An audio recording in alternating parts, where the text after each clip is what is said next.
네, 오늘은 성경정서 연구 어, 성경책 구약 세 번째 책 레위기 또 세 번째 부분 7대 절기와 실체에 대해서 같이 살펴보도록 하겠습니다.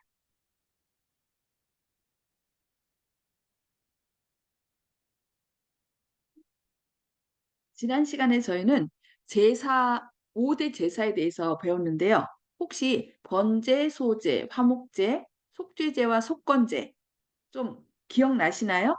저희가 배우는 것도 좋은데 이렇게 배우고 그냥 복습을 안 하면 그것이 그냥 한 번 듣고 마는 것이 되기 때문에 한번 오늘 좀 복습을 좀 하겠습니다. 결국 우리 마음판에 새기는 것은 계속 뭐 하는 거예요? 반복하는 거죠. 복습하는 거. 그것밖에 없는 것 같습니다. 자, 그러면은 번제와 소제, 화목제, 속건제에 대해서 함께 좀 살펴보도록 하겠습니다. 그 의미만 좀 살펴보겠습니다. 번제는 나의 존재는 모두 누구의 것이다? 하나님의 것이라는 것입니다. 그래서 이 번제는 의무사항도 있지만 자원해서 드리는 그런 제사였습니다. 그래서 여기서는 번제에서는 어떻게 했어요? 어, 동물의 가죽을 제외하고는 모든 부위를 태워서 드리는 제사였어요. 그리고 제물은 그 생활 형편에 따라서 수송아지나 수디양, 수염소를 이렇게 드렸던 것입니다. 그래서 좀 없는 사람은 산비둘기나 집비둘기, 새끼 등으로 드렸죠. 그 다음에 이제 소재는 나의 모든 소유는 하나님의 것이다. 이 소재는 자원에서 드리는 제사였습니다. 그런데 다른 것들은 그 피 흘림이 있는 제사였는데 이 소재는 피 흘림이 없는 곡물을 이용한 제사였습니다. 그래서 여기 고운 가루와 기름과 유향과 소금을 이렇게 갖다 드리는 거였는데 그 고운 가루는 뭐라고 그랬죠? 기억나시나요? 고운 가루는 생명의 떡 대신 예수님, 그 다음에 기름은 성령님, 유향은 오직 그리스도의 의만이 간합된다는 것을 얘기했고, 소금은 이제 언약의 소금으로 모든 제사 이렇게 드릴 때 소금을 쳐서 같이 드린 것을 볼 수 있습니다. 그리고 이 소재는 항상 전제와 함께, 전제는 뭐예요? 술이죠. 술인데 뭐라고 할까요? 그 포도즙과 함께 이렇게 제사를 드렸는데 그 포도즙은 뭘 뜻한다고 했죠? 예수님의 보혈. 그래서 그 고운 가루는 생명의 떡 대신 예수님이니까 예수님의 몸과 예수님의 피 흘림을 상징했다고 그렇게 저희가 배웠습니다. 그다음에 화목제는 뭘까요? 화목제는 하나님의 은혜에 감사하는 것으로 나의 모든 기쁨은 누구의 것이다? 그리스도의 것이다. 그래서 이 제사는 자원하는 제사로 뭐 이제 번제 같은 경우는 수송아지, 수염소 뭐 이렇게 수컷 드렸는데 이 화목제에서는 그냥 암수 상관없이 드린 것입니다. 그래서 감사의 제사였기 때문에 나의 모든 기쁨은 그리스도의 것이라는 자원하는 제사였습니다.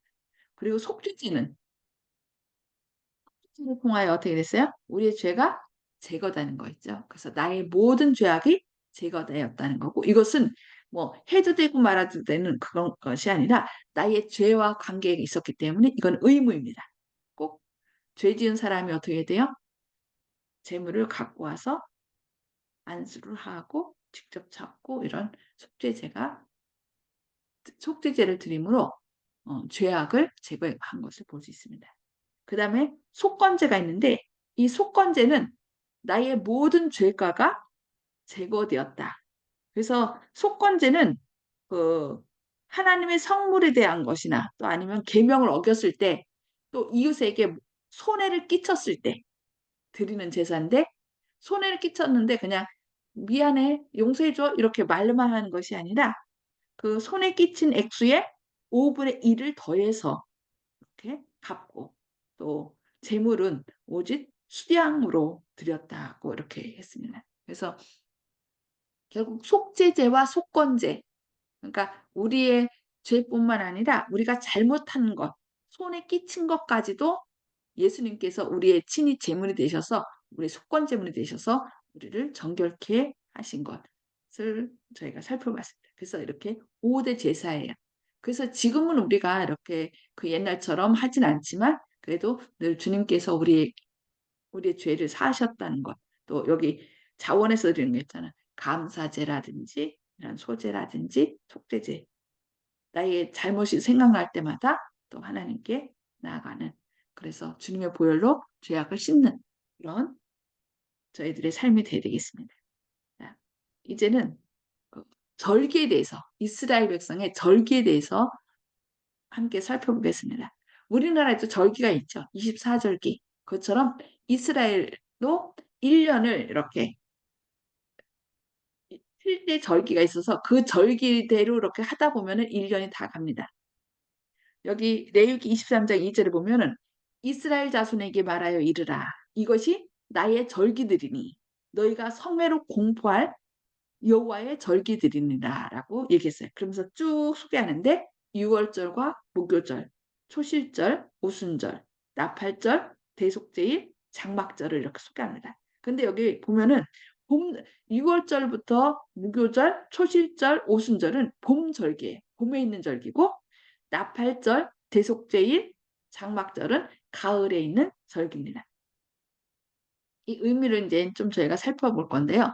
그 봄 절기는 그 6월절부터 오순절까지는 육적 이스라엘과 날짜대로 그대로 이제 이것이 이루어진 걸 볼 수 있습니다. 실제로 예수님께서 이 땅에 오셔서 십자가에 달려 돌아가셨고요. 무덤에 장사 지냈고 그래서 어, 죄를 없이 하셨고 초실절 그러니까 3일째 되는 날 6월절부터 이제 무교절 초실절 날 직접 살아나시고 또 이 땅에서 며칠 동안 계셨죠? 40일 동안 계시다가 하늘로 승천하셨습니다. 그래서 오순절날 초실절부터 오순절 50일 되는 날 이제 성령 강림을 통하여 이렇게 이스라엘 백성하고 관련된 예수님 초림하셔서 이루어졌던 것들을 얘기한 걸 볼 수 있습니다.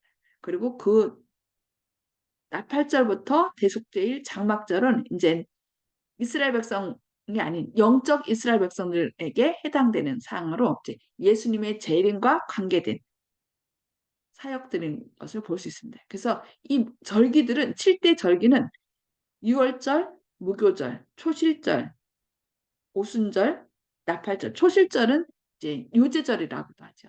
그다음에 나팔절, 대속제일, 장막절은 예수님께서 하신 일과 앞으로 하실 일, 지금 하고 계신 일들이 무엇인지, 그래서 어떤 일이 끝나면 이 땅에 오실 것인지 그것을 우리에게 말씀하고 있습니다.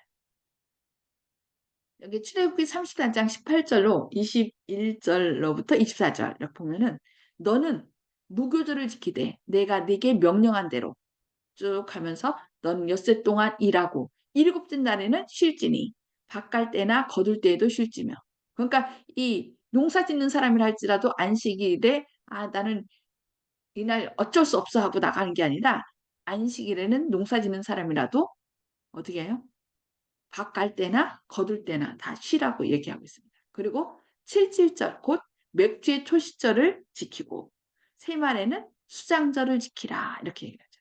그 다음에 너희 모든 남자는 매년 3번씩 주 여호와 이스라엘의 하나님 앞에 보일지라라고 얘기합니다. 그리고 네가 매년 3번씩 여호와 네 하나님을 뵈려고 올 때에 아무도 네 땅을 탐내지 못하리라. 하나님께서 친히 뭐가 되신다는 거예요?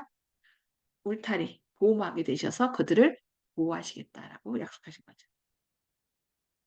여기 부조화 선지자 537중에는 최초의 절기는 6월절 곧 무교절인데 유대력의 첫 달인 아비벌에 거행되었으며 또 지금의 3월 하순에서 4월 초순까지 해당된다라고 얘기하고 있습니다.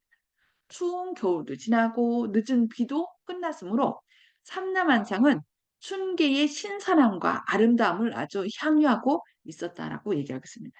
좀 하나씩 살펴보겠습니다.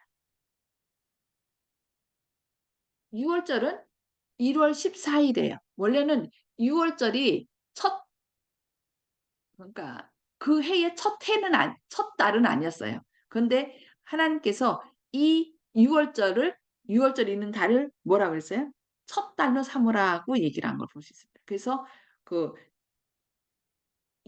이들이 하는 1월 14일 이런 거 하고 원래 있었던 달하고 한 3달 정도가 차이가 납니다. 2-3달 정도가. 그래서 그달 14일 저녁에 유월절을 지켰는데 그 엄숙하고 감명적인 의식은 애굽의 종살이에서 구원받은 것을 기념하고 장차 죄의 속박에서 구원하실 그리스도의 희생을 예표하는 것이었다라고 얘기를 해요. 이스라엘 백성들이 이스라엘 어떻게 했어요? 애굽에서 나가도록 요청했는데 바로가 어떻게 했어요? 끝까지 거절함으로 재앙이 이제 점점 가속화돼서 나중에는 이제 장자의 죽음까지 이렇게 된 걸 볼 수 있습니다. 그때 이 이스라엘 백성을 위해서는 양을 잡아서 임방과 설주에 바름으로 그리고 그 안에 거함으로 이제 죽음을 당하지 않도록 이렇게 한 걸 볼 수 있습니다. 그래서 구세주께서 갈바리에서 당신의 생명을 버리셨을 때 유월절의 의는 끝나고 이제 뭐가 새로 생겼어요? 성만찬 제도가 6월절이 예표하던 동일한 사건의 기념으로 제정되었습니다. 그래서 우리는 양 잡아서 제사 드리는 것을 하지 않습니다. 예수님께서 그 마지막 만찬 때 어떻게 했어요? 그 빵을 떼서 떡을 떼서 이렇게 나눠주면서 이것은 내 몸이라고 얘기를 하면서 이를 행하여 나를 기념하라라고 얘기하고 있습니다. 그 다음에 포도즙도 주면서 이거는 나의 피라라고 얘기합니다. 그러면서 이를 행하여 나를 기념하라고 명령한 그 다음부터는 이제 이스라엘 백성들은 뭐 예수님을 안 받아들인 사람은 계속 드렸겠지만은 그리스도인들은 양을 잡아서 드리는 일을 하지 않은 걸 볼 수 있습니다. 여기 요한 1서 1장 7절에는 그가 빛 가운데서 계신 것 같이 우리도 빛 가운데 행하면 우리가 서로 사귐이 있고 그 아들 예수의 피가 우리를 모든 죄에서 깨끗하게 하실 것이라고 얘기하고 있습니다. 그래서 어린 양, 보배로운 어린 양의 피만이 우리를 모든 죄로부터 깨끗하게 하신다라고 이렇게 말씀하는 거죠. 그리고 유월절 어린 양을 잡는 것으로 넉넉한 것이 아니었다. 그 피는 문설주에 어떻게 해요? 뿌려져야만 하였고 그처럼 그리스도의 보혈의 공로도 영혼에게 어떻게 해야 돼요? 적용되어야 한다. 그러니까 예수님께서 십자가에 달려 돌아가실 때는 이 세상의 모든 사람의 죄를 다 지고 돌아가셨어요. 그러나 돌아가신 것으로 끝나는 게 아니라 뭘 해야 돼요? 그 보혈의 공로를 내가 내 삶에 적용해야 된다는 거예요. 그리고 여기 보면은 그 고기는 먹어야 하였다. 그리스도께서 우리 죄를 용서하심을 우리가 믿는 것으로 충분하지 않다. 나 예수님이 나 구원한 걸 믿어. 그래서 믿는다고 말만 한 것으로 충분하지 않다는 거예요. 우리는 믿음으로 그분의 말씀을 통하여 그분에게서 영적 능력과 영향을 끊임없이 받고 있어야 된다는 거. 그러니까 우리 삶에 예수님의 보혈을 적용해서 내 죄의 씻음을 받아야 된다라고 얘기하고 있습니다. 그래서 예수님께서 그날 14일 저녁에 저녁이 몇 시냐면은 오후 3시예요. 이스라엘 백성은 오후 3시가 되면 모든 거 다 그친답니다. 장사하던 것도 다 그치고 집으로 와서 집에서 예배드리면서 안식일을 예배합니다. 그래서 예수님께서 실제로 6월절 양으로 돼서 돌아가신 때도 어, 시간을 제9시라고 얘기하고 있어요. 제9시는 이스라엘 백성들은 그 9시에다가 더하기 6을 해야 돼요. 그러면 오후 3시가 돼요. 정확하게 6월절 그 양 잡는 시간에 예수님께서도 어떻게 했어요? 오후 3시에 이렇게 십자가에 달려 돌아가신 것을 볼 수 있습니다. 그리고 이 6월절 양도 잡을 때 1월 10일 날 양을 준비해 놨다가 14일 날 잡았어요. 미리 다 양도 그냥 갑자기 잡아서 막 이렇게 한 것이 아니라 미리 준비해 놨다가 14일 날 잡았다는 거. 우리가 그런 것도 기억해야 되겠습니다. 미리 다 준비하신 것입니다. 자, 두 번째는 뭐예요? 무교절입니다. 6월절 그 다음 날부터 무교절이 시작되죠. 1월 15일부터 22일. 그러니까 6월절에 이어 7일 동안 무교절을 지킵니다. 그리고 첫째와 일곱째 날은 성회로 모이라. 그래서 이것을 절기안식이라고 그래요. 근데 이제 이 절기안식일이 진짜 안식일, 7일 되는 안식이라고 겹쳐졌기 때문에 이 실제로 예수님께서 이 땅에 오셔서 십자가에 달려 돌아가셨을 때 그러니까 6월절 다음 날은 뭐였어요? 예수님의 그 안식일이라고 그래요. 절기 안식일과 일곱째 안식일이 겹쳐져서 큰 안식이라고 그렇게 불렀습니다. 그래서 6월절 다음 날에 이제 무교절이 시작됐는데 첫째 날에 죄를 해결하시고 무덤 속에서 쉬신 예수님. 그래서 죄의 문제를 해결했기 때문에 누룩을 모두 제거하도록 얘기했어요. 그래서 이 무교절 7일 동안은 뭘 먹어야 돼요? 그 누룩이 없는 빵을 먹어야 됐고, 또 뭘 먹어요? 쓴 나물을 이렇게 먹을 수 있습니다. 그래서 예수님께서 6일 동안 창조하시고 창조기념일로 일곱째 날에 쉬신 것처럼 구원을 이루시고 안식일에 구원의 기념으로 쉬신 것을 볼 수 있습니다. 첫째 날은 죄를 완전히 없애고 쉬셨습니다. 그 다음 날이 이제 무교절의 둘째 날이에요. 초실절인데 그 해의 수학의 첫 열매를 하나님 앞에 흔들었어요. 이렇게 흔들라고 해서 요제절입니다. 높이 들었다 하면은 거제고요. 이렇게 흔드는 것은 요제절이에요. 그래서 요제절 이꼴 초실절입니다. 이것은 예수님의 부활을 상징합니다. 그래서 여기 고린도전서 15장 20절에는 그러나 이제 그리스도께서 죽은 자 가운데서 다시 살아나사 잠자는 자들의 첫 열매가 되셨도다라고. 실제로 예수님께서 6월절 날 돌아가셔서 금요일 날 돌아가셨어요. 그런 다음에 안식일에 무덤 속에 계셨다가 첫째 날, 그러니까 아니야, 그 무교절의 둘째 날 이렇게 부활하심으로 잠자는 자들의 첫 열매가 되었습니다. 그래서 계시록 14장 4절에도 사람 가운데서 속량함을 받아 처음 익은 열매로 누구에 대한 설명이냐면은 14만 4천 명에 대한 설명이에요. 처음 익은 열매로 얘기하면서 하나님과 어린 양에게 속한 자들이라 이렇게 얘기를 했어요. 첫 열매가 있다는 것은 뭐예요? 그거로 끝나는 것이 아니라 첫 열매를 거둔 것처럼 많은 수확물이 있음을 얘기하는 것입니다. 그것처럼 예수님께서도 잠자는 자들의 첫 열매가 되셔서 일어나셨죠? 그것처럼 자신만 일어나는 것이 아니라 무덤 속에 있었던 그 성도들도 몇몇을 일어나서 하늘로 가실 때 같이 올라가셨죠. 그 다음에 이 14만 4천 명이 처음 익은 열매이기 때문에 그들만 구원받는 것이 아니라 처음 익은 열매면 그 후에 허다한 무리, 흰옷 입은 허다한 무리들도 함께 구원받는다는 것을 우리는 기억해야 되겠습니다. 그 다음에 이제 네 번째가 오순절입니다. 3월 6일인데요. 초실절로부터 50일째 되는 날이에요. 그래서 유대인들은 그 탈무드에 뭐라고 얘기냐면은 애굽에서 나와서 그 시내산에서 뭘 받은 날?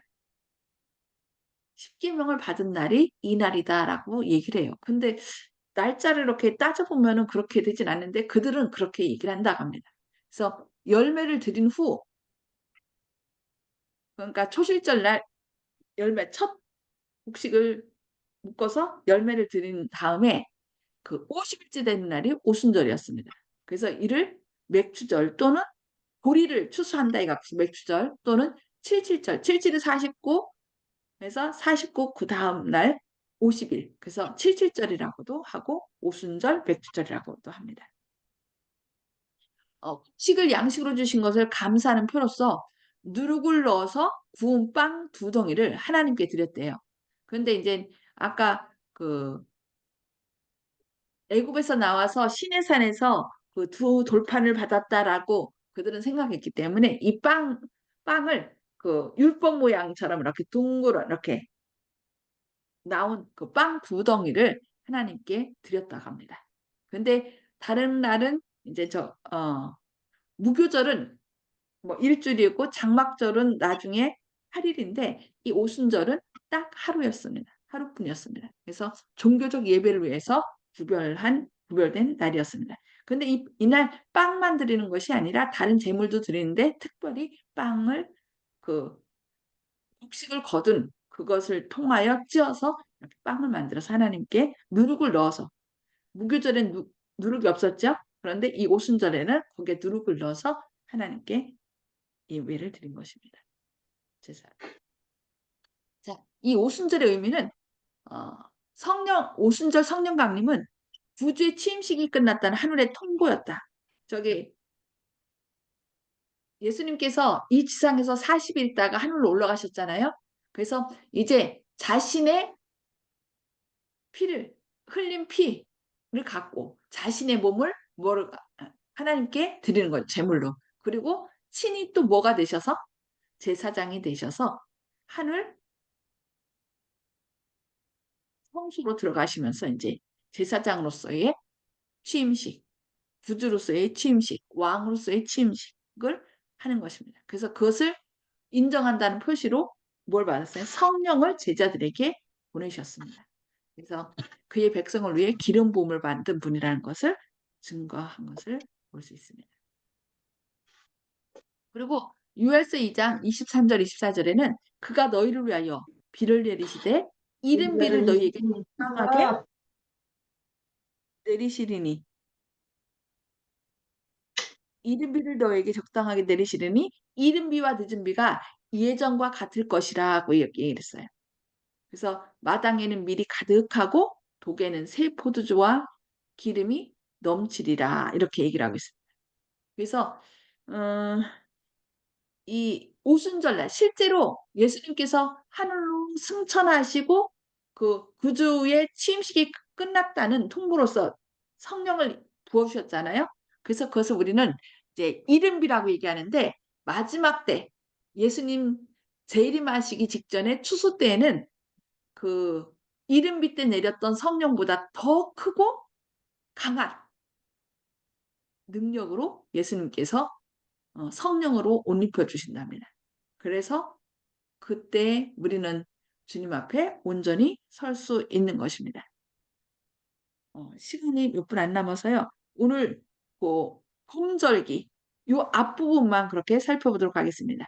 그래서 봄절기는 유월절, 무교절, 초실절, 오순절로서 실제로 예수님께서 이 땅에 오셔서 십자가에 달려 돌아가시고 장사 지내고 다시 부활하심으로 예수님을 믿는 사람은 다 예수님처럼 뭐 할 수 있다는 살아날 수 있다는 것을 우리에게 알려주면서 또 하늘로 가셔서 이제 자신이 친히 제사장이 되고 자신을 제물로 하나님께 드리면서 그것을 인정하는 표로 이제 성령을 우리에게 부어주신 것을 볼 수 있습니다. 이것이 봄 절기에 이루어졌고 이제 가을 절기는 다음 시간에 하도록 하겠습니다. 음수거 다 해지해 주시고요. 저희가 계속 뭐라 해야 되나 요즘 이 무교절 절기와 또 성소제도와 이런 것들을 계속 같이 공부했는데 좀 어려운가요? 어렵지 않죠? 들을 자는 알겠는데 겪고 나면은 모르겠어요. 예. 근데 이게 중요해요. 그래서 유대인들이 계속 가장 먼저 배우는 책이 레위기래요.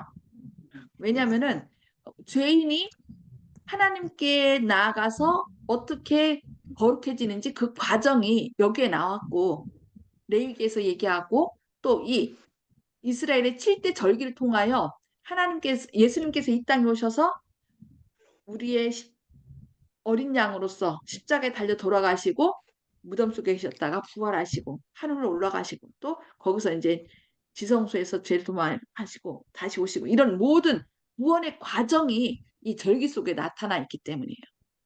그래서 이것을 우리가 다르게 알지 못하면은 그 히브리서도 이해를 못해요. 히브리서에서 이 지상의 성소는 뭐라고 했어요? 하늘 성소의 그림자. 모형이라고 그랬죠. 그림자라. 그래서 이 성소에 대한 것, 또 절기에 대한 것, 이런 것들을 우리가 좀 밝히 알고, 그래야 지금 내가 이 역사의 시점에서 어느 시점까지 와 있는지, 우리 하늘 가는 도정에서 내가 어느 정도 왔는지 알 수 있습니다. 음, 혹시 질문이나 새롭게 깨달은 거 있으면 나눠주실 분 있으신가요? 몰라서 뭐라. 아는 게 있어야 질문을 하지. 몰라서 모르겠다, 못 한다니까. 몰라서 못해요. 음, 정국 성도님, 요즘 네, 계속 이제 성수제도와 또 절기와 또 한울 성소와 이런 거 막 계속 배웠잖아요. 또 2300주야 이런 것들. 네. 그런데 좀 이해가 되시나요? 글쎄, 좀 너무 복잡한 것 같아서 다 이해를 못 하고요. 그, 이제 머리가 이제는 잘 안 돌아가요. 나이가 들어가니까. 예, 그래서 잘 몰라요. 얘가. 한 번 아, 들어가지고는 안 돼. 예. 지금 계속 있죠. 저희가 교리에서 계속, 배웠고, 말씀의 예. 향기에서 배웠고, 그다음 뭐냐, 이현희 신 각지대 대쟁 하면서 어, 배웠고, 막 그래 계속 해도 배우거든요. 몰라. 그것만 그때는, 기억하면 돼요. 예수님께서 그냥, 예수님 믿으면 구원받아. 그게 아니라 그 구원의 과정을 아주 정확하게 이 절기를 응, 통하여 예표해 주셨는데, 말씀하신 대로 실제로 오셔서 그 구원의 과정을 이루셨다는 거. 그리고 앞으로 이제 지금 대속죄의 기간이잖아요. 이제 곧 예. 오신다는 거. 이것만 기억하면 돼요. 우리의 구원자가 그러니까 되신. 언약의 하나님, 그 언약이 빈틈없이 지금 적나라하게 다 이루어지고 가고 있는 거, 그 하나님의 언약을 우리가 바라보면서 정말 편안하게 하나님 앞에 나가야 되겠습니다. 네, 아멘. 네, 감사합니다. 예. 맞습니다. 혹시 더 하실 말씀 있으신가요? 이제 없어요. 있어요. 네. 하여튼 예수님께서는 그냥 눈에 안 보이는, 그러니까 사람들이 하나님 그냥 하늘에 계시고 눈에도 안 보여라고 하는데, 이런 것들을 통하여 정확하게 그 과정을 하나하나 얘기해 주셨고, 좀 알기를 원하는 사람은 이렇게 해서 하나님이 명확하게 계시고 그냥 얼렁뚱땅 하시는 분이 아니라 아주 계획적으로 우리를 구원하는 것도 아주 계획적으로 완벽하게 하시는 분이라는 거를 우리가 깨달을 수 있어요. 네. 예. 끝까지 늘 예수님과 함께하면 예수님께서 가장 선한 길로 인도하신다는 것만 믿으면 됩니다. 아멘. 그러면 기도하고 마치도록 하겠습니다. 하늘에 계셔서 저희를 사랑하신 아버지, 주님께서 일찍이 저희를 택하여서 구원하셨고, 또 이 실제 절기들을 통하여 주님께서 어떤 과정을 통하여 우리를 구원하실 것이고, 또 지금 무엇을 하고 계신지 저희들에게 사실적으로 알려주시니 감사합니다. 주님, 아멘. 주님은 그냥 보이지 않는 분이 아니라 우리에게 어떤 일을 하시는지 정확하게 이렇게 우리가 알 수 있도록 말씀해 주시는 분입니다. 주님, 실제적으로 살아계신 분임을 늘 기억하며 우리 곁에 계신 주님, 우리를 구원하기 위하여 완벽하게 모든 과정을 이루신 분이 주님이라는 것을 늘 기억하는 가운데, 우리의 구원도 확실함을, 주님 안에 있을 때 확실함을 늘 깨닫고 늘 감사하는 저희들의 삶이 되게 하시옵소서. 주님의 크신 사랑과 은혜가 함께 하시고, 또 이 안식일 주님 안에서 참된 하늘의 평강을 누리게 하여 주옵길 바라오며, 예수님의 이름으로 간절히 기도합니다. 아멘. 아멘. 네, 감사합니다.